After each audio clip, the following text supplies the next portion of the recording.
Hello everyone. पिछले lecture में अपन ने एटॉमिक स्ट्रक्चर डिस्कस किया था और आज उसको अपन आगे बढ़ाते हैं। तो आज अपन का टॉपिक है एटॉमिक मॉडल, परमाणु मॉडल। परमाणु मॉडल को अपन दो टाइप से पढ़ेंगे, एक तो क्लासिकल फॉर्म में पढ़ेंगे और एक क्वांटम फॉर्म में पढ़ेंगे, वे मैकेनिकल फॉर्म में पढ़ेंगे। वो जो क्लासिकल मॉडल है उसमें अपन जो पहला जो मॉडल है अपने पास वो कौन सा है, थॉमसन मॉडल है। Thompson model. दूसरा जो मॉडल है अपने पास वो रदरफोर्ड मॉडल है। तीसरा मॉडल है अपने पास प्लांक क्वांटम थ्योरी।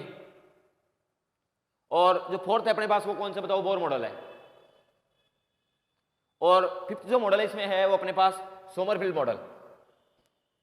और क्वांटम मॉडल की बात करें या वेव मैकेनिकल मॉडल की बात करें तो इसमें अपन सबसे पहले पढ़ेंगे de Broglie hypothesis, de Broglie परिकल्पना, और इधर पढ़ेंगे अपन Heisenberg uncertainty, Heisenberg uncertainty principle, और ये है श्रोडिंगर वेव इक्वेशन, श्रोडिंगर तरंग समीकरण। खैर अपने फर्स्ट मॉडल पे आते हैं। ध्यान सुनना, ये जो मॉडल है क्लासिकल जो मॉडल्स हैं ये जो बेसिस होता है इनका इलेक्ट्रॉन की कणीय प्रकृति पर आधारित होते हैं, इलेक्ट्रॉन की कणीय प्रकृति पर आधारित।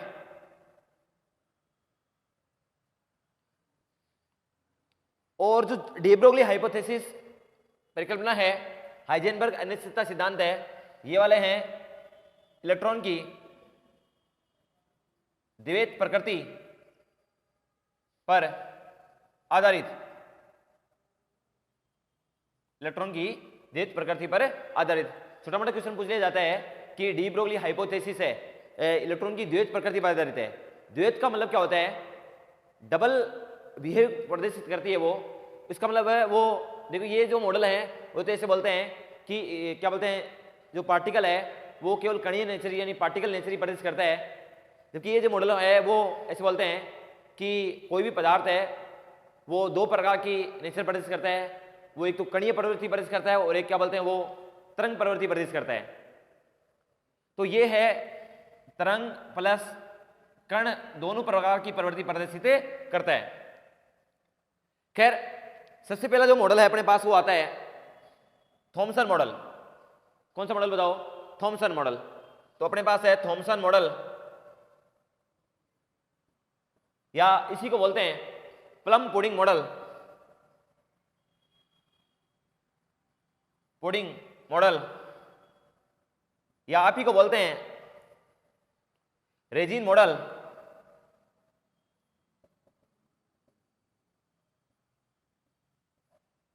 और एक और इसका नाम है वाटरमेलन मॉडल। देखो सारे इसी के नाम है। थॉमसन ने क्या बोला कि जो परमाणु है उस परमाणु में तरबूज के समान जिस प्रकार तरबूज में बीच बीच में बीज पाए जाते हैं उसी प्रकार परमाणु में बीच बीच में इलेक्ट्रॉन पाए जाते हैं। अर्थात जैसे मान लो आप तरबूज खा रहे हैं और आपको पता है तरबूज में दो भाग होते हैं, एक गिरी वाला पार्ट और एक बीज वाला पार्ट। देखो ये है, मान लो इस बीच बीच में ये बीज है और ये बीज है वो किसका पार्ट है बताओ, ऋणावेश है। ये तो है सीड और सीड को बोलते हैं प्लम, ठीक है ना। ये तो है ऋणावेश यानी कि नेगेटिव चार्ज, यानी इसकी तुलना इलेक्ट्रॉन से की गई है। और जो बाकी इस परमाणु में है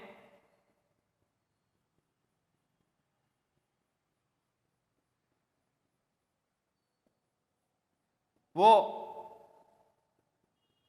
ये जो गिरी वाला पार्ट है, गिरी वाला जो पार्ट है ये है positive charge,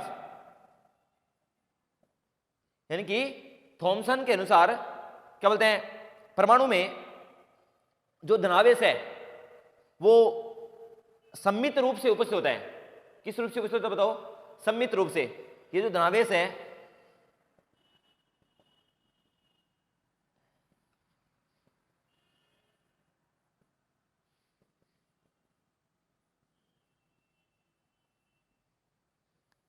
according to this model, positive charge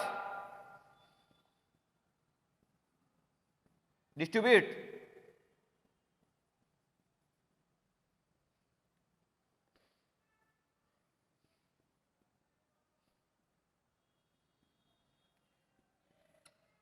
universe, यानी कि इस नियम के अनुसार परमाणु में धनावेश है वो सम्मित रूप से उपस्थित होता है।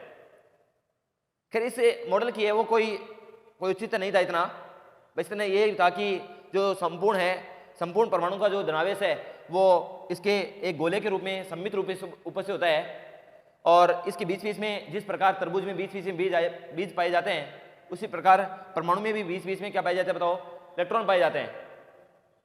और ये इलेक्ट्रॉन है उनकी तुलना सीड यानी बीज से की गई, पलम से की गई है, वो नेगेटिव चार्ज है, और जो बाकी वाला जो गिरी वाला पार्ट है वो पॉजिटिव पार्ट है। इसकी बहुत सारी कमियां थी, क्या बोलते हैं, इसकी मेन जो कमी थी ये हाइड्रोजन की रेखीय स्पेक्ट्रम की व्याख्या नहीं कर पाया। यह है हाइड्रोजन के रेखीय स्पेक्ट्रम की व्याख्या नहीं कर पाया। खैर इसमें कोई एग्जाम में क्वेश्चन नहीं आता इतना, लेकिन अपन बात करते हैं रदरफोर्ड मॉडल की, दूसरे मॉडल की बात करते हैं रदरफोर्ड मॉडल की।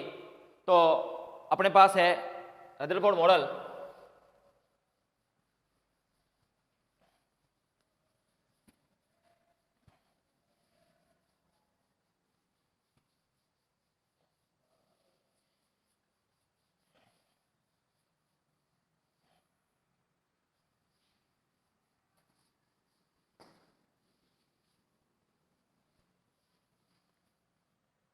देखिएगा दूसरा जो मॉडल आ रहा है अपने पास वो है रदरफोर्ड मॉडल।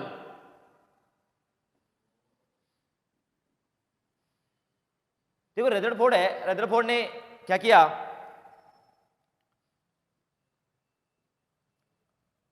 कि एक अल्फा प्रकीर्णन प्रयोग किया। रदरफोर्ड ने क्या किया, एक अल्फा प्रकीर्णन प्रयोग किया। तो अपन समझते हैं रदरफोर्ड का अल्फा प्रकीर्णन प्रयोग।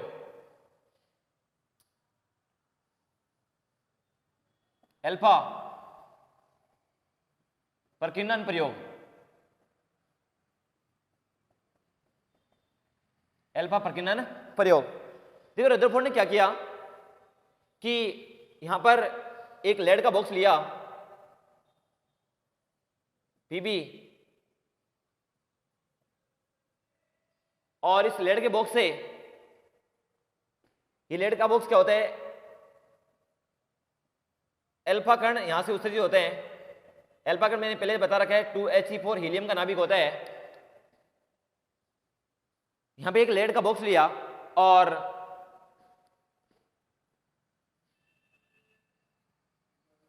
यहां पर एक सोने की पन्नी, पतली पन्नी ली,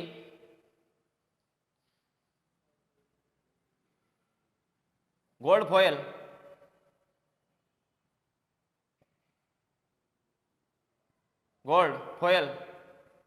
जिसकी जो मोटाई है वो 100 नैनोमीटर होती है,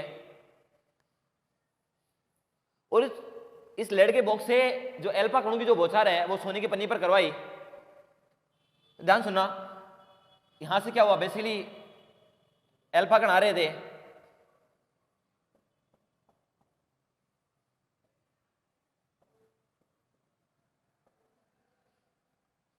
हुआ क्या, बेसिकली सोने की पन्नी से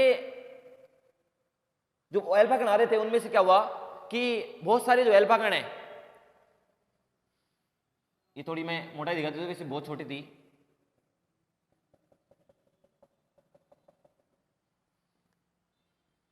बहुत सारे अल्फा कण है वो सीधे निकल रहे थे, अधिकांश अल्फा कण सीधे निकल रहे थे, लगभग 90% अधिकांश अल्फा कण। कुछ अल्फा कण अपने मार्ग से विचलित हो रहे थे,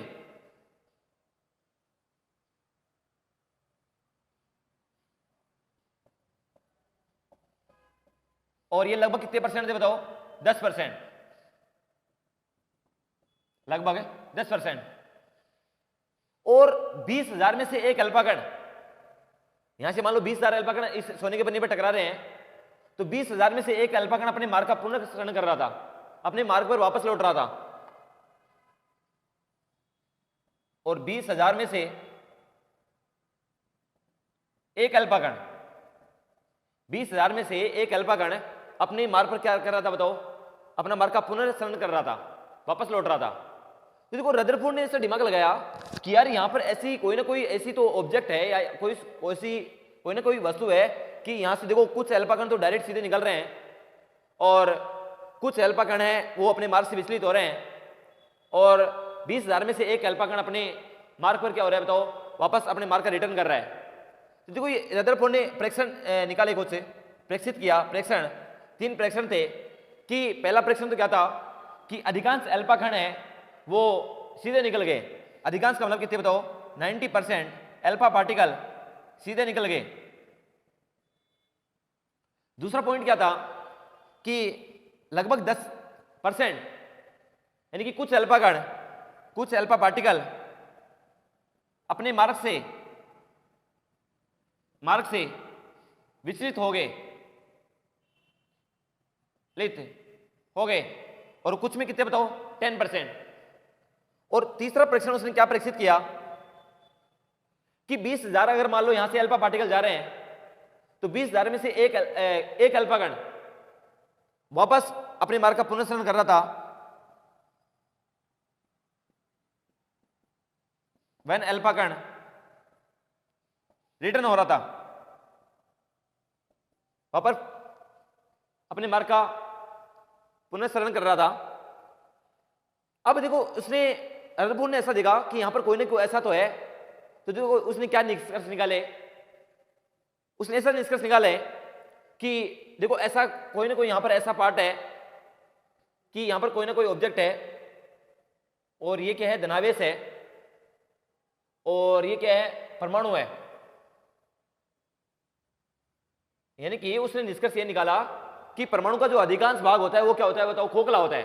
परमाणु का अधिकांश जो भाग है वो क्या होता है बताओ? खोखला होता है।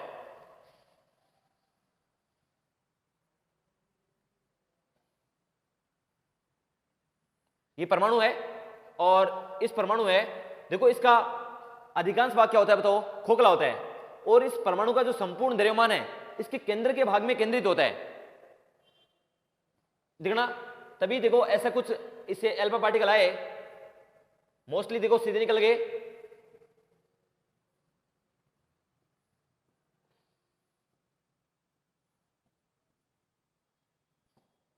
और कुछ अपने मार्ग से क्या हो गए बताओ? विचलित हो गए। और 20,000 में से एक अल्फा पार्टिकल है वो अपना वापस पुनर्सरण कर रहा था। तो देखो उसने निष्कर्ष क्या निकाले? निष्कर्ष पहला ये था इसका कि परमाणु का अधिकांश भाग खोखला होता है। परमाणु का अधिकांश भाग खोखला होता है, दूसरी बात इसने ये निष्कर्ष निकाली, इस परमाणु है, इस परमाणु का जो संपूर्ण द्रव्यमान है वो उसके केंद्र के भाग में केंद्रित होता है, जिसे नाभिक कहा जाता है। दूसरा पॉइंट यह था कि परमाणु का जो संपूर्ण द्रव्यमान है, संपूर्ण द्रव्यमान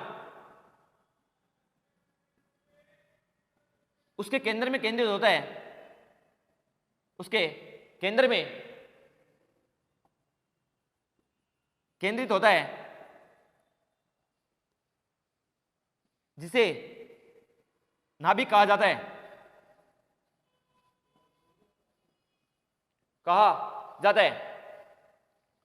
तो देखो रदरफोर्ड ने कुछ प्रयोग किए, एक्सपेरिमेंटल डेटा किए, और उन एक्सपेरिमेंटल डेटा का कुछ परीक्षण निकाले, और कुछ उससे क्या निकाला बताओ? निष्कर्ष निकाला। यानी कि रदरफोर्ड एक ऐसा मॉडल है जिसमें परमाणु में मौलिक कणों की स्थिति बताने का पहला श्रेय जाता है। रदरफोर्ड ऐसा मॉडल है जिसमें परमाणु है उसमें मौलिक कणों की उपस्थिति को बताने का पहला श्रेय किसको जाता है? रदरफोर्ड को जाता है। तो क्वेश्चन आ जाए कि परमाणु में मौलिक कणों की स्थिति को बताने का पहला श्रेय किसको जाता है, तो आपको बताना होगा कौन सा जाता है, बताओ। रदरफोर्ड को जाता है। खैर देखो उसने कुछ जो अल्फा कण भी विचलित हो रहे हैं तो देखना ध्यान सुनना है। देखो ये एक्सिस से मान लो तो यहां से कुछ ना कुछ इसका एंगल होगा। तो इसने बोला कि जो अल्फा कण है वो प्रकीर्णित हो रहे हैं, प्रकीर्णित हो रहे हैं, तो दूर दूर जा रहे हैं, तो इनका जो ये एंगल होगा वो कौन सा होगा? प्रकीर्णित एंगल, प्रकीर्णित कोण। और यहां से कितने अल्फा कण जा रहे हैं उसे प्रकीर्णित कणों की संख्या बोल सकते हैं। तो रदरफोर्ड ने देखो एक डेटा दिया, इसको आप नोट कर सकते हैं।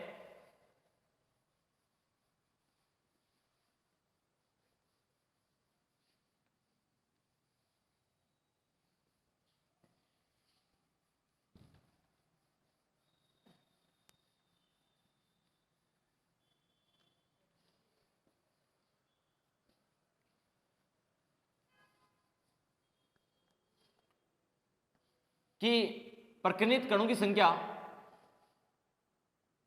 प्रकीर्णित कणों की संख्या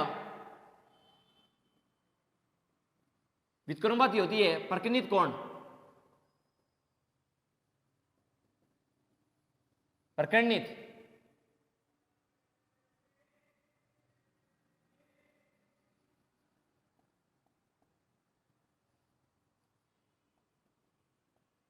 प्रकीर्णित कणों की संख्या n समानुपाती होती है किसके, बताओ? सॉरी, व्युत्क्रमानुपाती होती है किसके, बताओ? प्रकीर्णित कोण के। और देखो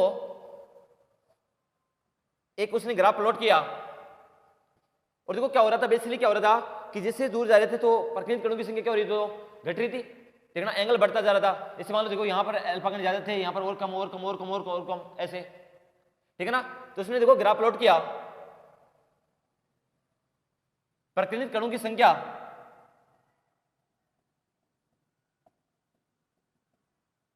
n वह प्रकीर्णित कोण के मध्य, प्रकीर्णित कोण के मध्य। और प्रकीर्णित कोण कितना होता है, तो थीटा होता है। और उसने एक यहां से निष्कर्ष निकाला कि इस प्रकीर्णित कणों की संख्या n है वो व्युत्क्रमानुपाती होती है 1/sin⁴ θ/2। ये रिजल्ट अपने को काम आएगा। इस पे छोटा मोटा न्यूमेरिकल आ जाता है कि प्रकीर्णित कणों की संख्या है वो sin⁴ के sin⁴ θ/2 के समानुपाती, व्युत्क्रमानुपाती होती है। एक क्वेश्चन देखो यहां से पूछ लिया जाता है, अल्फा प्रकीर्णन प्रयोग में 60 डिग्री पर 400 अल्फा कण प्रकीर्णित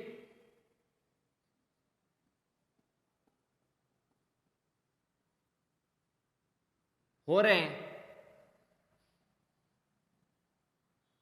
तो 90 डिग्री पर प्रकीर्णित अल्फा कणों की संख्या बताओ। संख्या बताओ। देखना अपन जानते हैं कि n प्रोपोर्शनल, देखना मान लो n1 है, पहले n1 कण थे और वो है 400 और वहां पर जो एंगल था θ1 वो था कितना बताओ, 60 डिग्री। और अपने से देखो n2 पूछा है और देखो एंगल कितना दिया है बताओ, θ2 वो अपने कितना 90 डिग्री दिया है। और रदरफोर्ड के अकॉर्डिंग अपन जानते हैं कि n प्रोपोर्शनल 1/sin⁴ θ/2। देखना n1/n2 अगर मैं लिखना चाहूं तो देखना व्युत्क्रमानुपाती है तो यहां n1 लिखूंगा तो इसका एंगल लिखूंगा साइन, एंगल कितना बताओ 60 डिग्री, तो 60/2 कितनी 4, और यहां पर देखो साइन की घात क्या रे 4 तो आएगा ही, और एंगल कितना है 90 डिग्री, 90/2, घात कितनी 4। तो यहां से देखो n1 की वैल्यू कितनी तरह की है 400 बराबर n2 निकालना है अपने को। साइन की घात देखो 90/2 कितना हो गया 45, तो साइन 45 अपन क्या बताओ साइन 30 घात 4 और साइन 45 का मान कितना होता है 1/√2, 1/√2, √2 कहां चला जाएगा नीचे। और साइन 30 की वैल्यू कितनी होती है 1/2,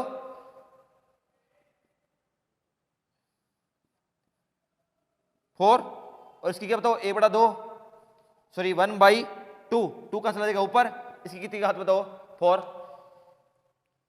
देखना 400/n2 बराबर 1/√2, देखना 1/√2 इंटू 1/√2 इंटू 1/√2 और इंटू 1/√2, इसको करोगे तो देना √2 कितना हो जाएगा 2 हो जाएगा, और यहां भी कितना 2 हो जाएगा, तो 1/4 आ जाएगा यहां से 1/4 इंटू ये कितना जाएगा बताओ 2 की पावर कितना 4, 2 की पावर 4 का मतलब कितना हो गया 2 इंटू 2 इंटू 2 इंटू 2, 2 2 जा 4, 4 2 जा 8 और 8 2 जा 16, तो ऊपर आ गया कितना बताओ 16, यहां से कितना आ गया बताओ 4 आ गया। तो देखना ध्यान सुनना यहां से 400 अपॉन क्या n2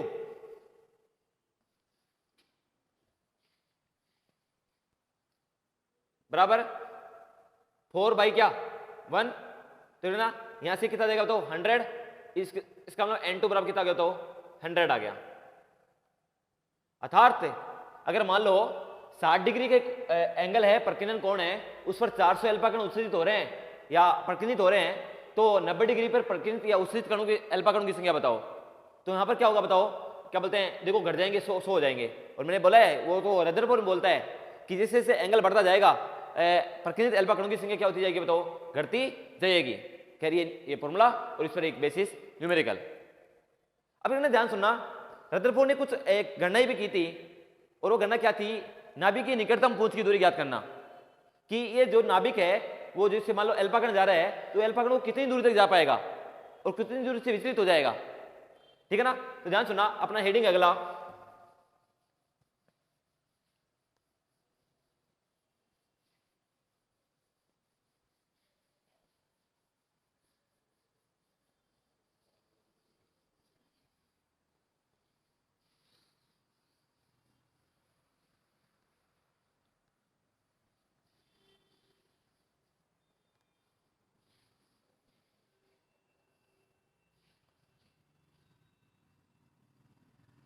नाभिक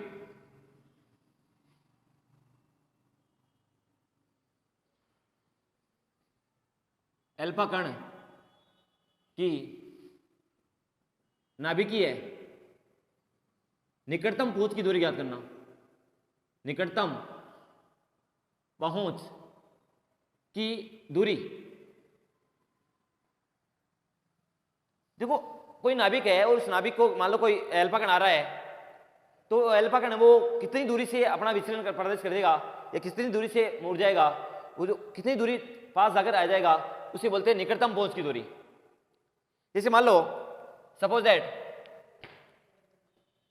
यहां कोई ये नाभिक है और इस नाभिक से यहां से कोई अल्फा कण आ रहा है, अल्फा कण, और अल्फा कण तुझे पता ही है हीलियम का नाभिक होता है 2He4 हीलियम का नाभिक होता है 2He4। लेकिन ध्यान सुनना ये अल्फा कण है आता जाएगा और एक टाइम ऐसा आएगा कि ये जो अल्फा कण है वो यहां से देखो पूंछ कर मुड़ जाएगा, निकटतम पूंछ ये हो गई। तो ये जो दूरी है अपने पास इसको बोलते हैं निकटतम पहुंच की दूरी, और निकटतम पहुंच की दूरी हो गई R0। R0 बराबर यहां पर क्या है बताओ नाभिकीय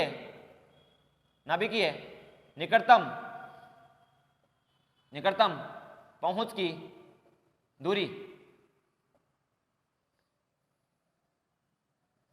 ठीक है ना। ये नाभिक है और नाभिक का मान लो इसका परमाणु क्रमांक क्या है, जेड है, और इसका आवेश ई है, तो इसका जो टोटल आवेश हो गया क्या हो गया बताओ, जेड ई हो गया। अच्छा एल्फा कण है, एल्फा कण का आवेश अपन जानते ही हैं कि इस पर +2 चार्ज होता है, ठीक है ना। अच्छा अगर मान लो प्रोटॉन का ई है तो इसका 2e होगा, प्रोटॉन का दुगना होता है। ध्यान सुनना, देखो क्या हुआ कि यहां पर ऊर्जा संरक्षण लग रहा है कि इसकी जो स्थिर ऊर्जा का परिणाम, स्थिर ऊर्जा है वो गति ऊर्जा में बदल गई, ठीक है ना। तो अपन बोलते हैं कि कुल गतिज ऊर्जा है ई काइनेटिक है, उसका परिमाण है वो बराबर होगा ई पोटेंशियल एनर्जी के, स्थितिज ऊर्जा के। ध्यान सुनना, जो गतिज ऊर्जा होती है वो क्या होती है बताओ, हाफ एम वी स्क्वायर होती है। इसका मास है क्या बताओ, एम है, और इसका जो वेग है वो क्या बताओ, वी है। तो इसकी जो गति ऊर्जा होगी इसके पास क्या होगी तो हाफ एम वी स्क्वायर होगी। अच्छा बराबर देखना, जो मान लो जैसे मान लो गुलाम है या इलेक्ट्रोस्टैटिक विद्युतिकी से अपन बता सकते हैं कि एक +q1 चार्ज है और एक -q2 चार्ज है, और उनके बिटवीन डिस्टेंस क्या है बताओ, r है। एक +q1 चार्ज है, एक -q2 चार्ज है, और उनके बिटवीन जो डिस्टेंस है वो कितनी है बताओ, r है। तो यहाँ पर एक स्थिर ऊर्जा का फॉर्मूला आता है पोटेंशियल एनर्जी का, वो आता है माइनस का k q1 q2 upon r होता है। एक कूलाम बल आता है, कूलाम बल में क्या होता है, k q1 q2 upon r square होता है। लेकिन देखो यहाँ पर देखो, इसमें देखो k q1 q2 upon r आ रहा है, और देखो माइनस साइन आ रहा है, माइनस का k q1 q2 upon r, और माइनस है वो आकर्षण को प्रदर्शित करता है। किसको प्रदर्शित करता है बताओ, आकर्षण का माप होता है। तो यहां पर जो अपन लेंगे वो क्या लेंगे, इसका केवल परिमाण लेंगे। अच्छा ध्यान सुनना, के देखो यहां पर के क्या होता है, स्थिर वैद्युत स्थिरांक होता है, जिसकी वैल्यू होती है 9 × 10⁹ एम केस में। अगर मान लो इसकी सीजीएस में वैल्यू पूछे तो के की सीजीएस में जो वैल्यू होती है वो 1 होती है, एम केस में कितनी 9 × 10⁹, और सीजीएस में कितनी 1। तो यहां पर रखो, देखना फॉर्मूला लगना, के q1 q2 अपॉन क्या बताओ r,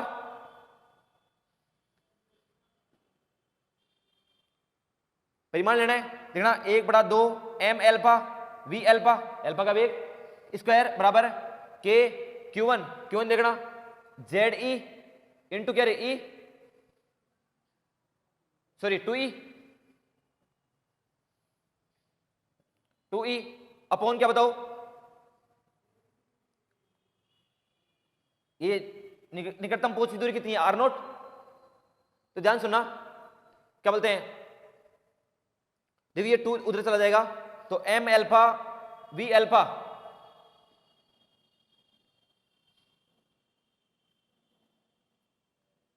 एक बड़ा 2 m एल्फा v एल्फा बराबर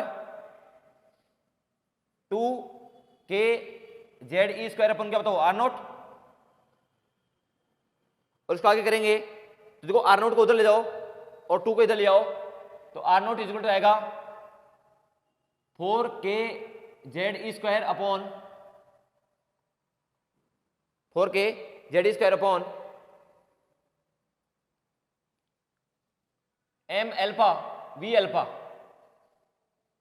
ये आ गई नाभिक की निकटतम पहुंच की दूरी, r0 है यहां पर नाभिक की है निकटतम पहुंच की दूरी, नाभिक की है निकटतम पहुंच की दूरी। देखो इस फॉर्मूले के बेसिस पर ये क्या है, नाभिक की निकटतम पहुंच की दूरी है। इस फॉर्मूले पे क्वेश्चन भी आ सकते हैं, और देखना वो क्वेश्चन किस टाइप से आएगा, बहुत ही अच्छा क्वेश्चन है, आप इसको नोट करिएगा और समझिएगा।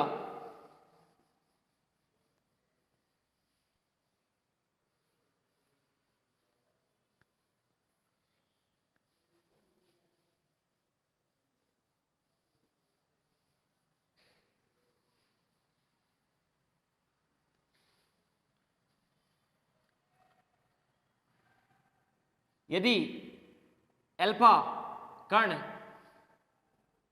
प्रकीर्णन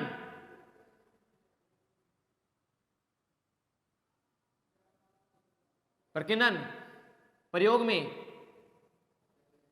में अल्फा कण की बजाय समान वेग से गतिमान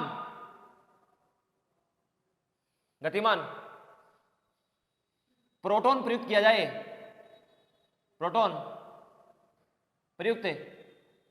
जाए तो अल्फा कण की दूरी कितनी गुना हो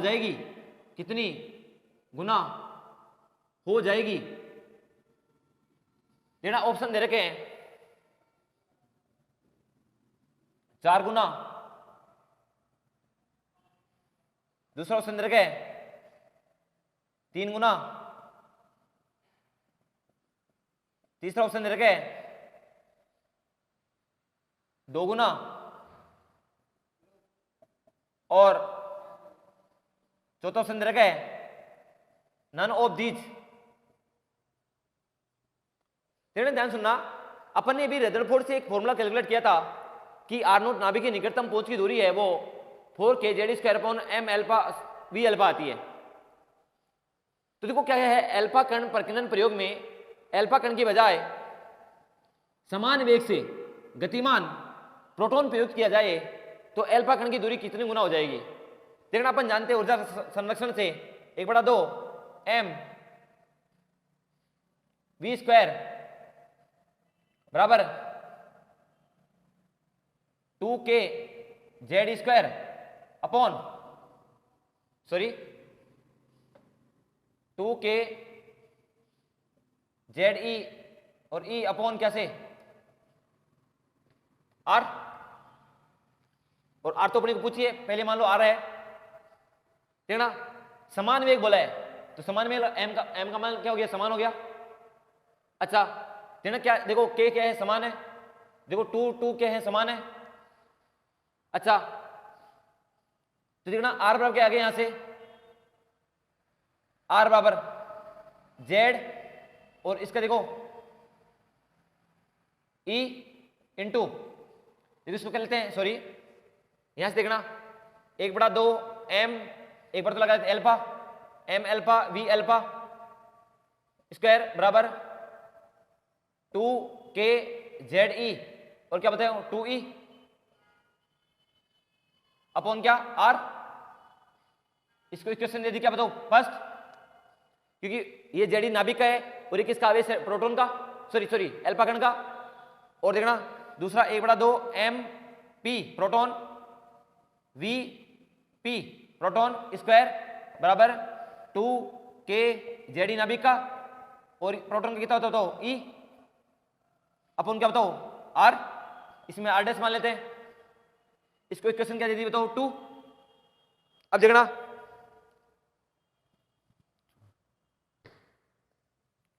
समीकरण 1/2 कर दो और समीकरण 1/2 करेंगे तो देखना 1/2 से 1/2 कैंसिल आउट, ये दोनों का समान बोला है, कैंसिल आउट, 2k से 2k कैंसिल आउट, जेडी से जेडी कैंसिल आउट, ऊपर से ई से ई कैंसिल आउट, तो m alpha upon m proton equal to 2 upon r, और यह क्या चला जाएगा ऊपर r डैश। m अल्फा कितना होता है देखना 4mp, यानी कि प्रोटॉन का कितना गुना? 4 गुना होता है, क्योंकि प्रोटॉन क्या होता है 1s1 और ये क्या होता है 2he4, कितना गुना होता है बताओ? 4 गुना होता है। अगर मान लो मैं इसका mp मानूं तो इसका कितना हो जाएगा बताओ 4mp, तो 4mp अपॉन क्या बताओ mp बराबर 2r डैश अपॉन क्या बताओ r, mp से mp कैंसिल आउट और 2 से या 2 जा देखना r डैश बराबर क्या बताओ 2r, r डैश बराबर आ गया अपने पास कितना बताओ 2r, यानी कि नाभिकीय निकटतम पहुंच की जो दूरी है वो कितना गुना हो जाएगी? 2 गुना हो जाएगी, 2 गुना हो जाएगी। तो अपने पास ऑप्शन कौन सा आएगा बताओ? 2 गुना हो जाएगा, तीसरा ऑप्शन आएगा। खैर बहुत इंपॉर्टेंट क्वेश्चन है। नाभि की निकटतम पूंछ की दूरी पर। वीडियो आपको पसंद आया तो लाइक और शेयर और सब्सक्राइब करिएगा। थैंक यू, अगले लेक्चर में मिलेंगे।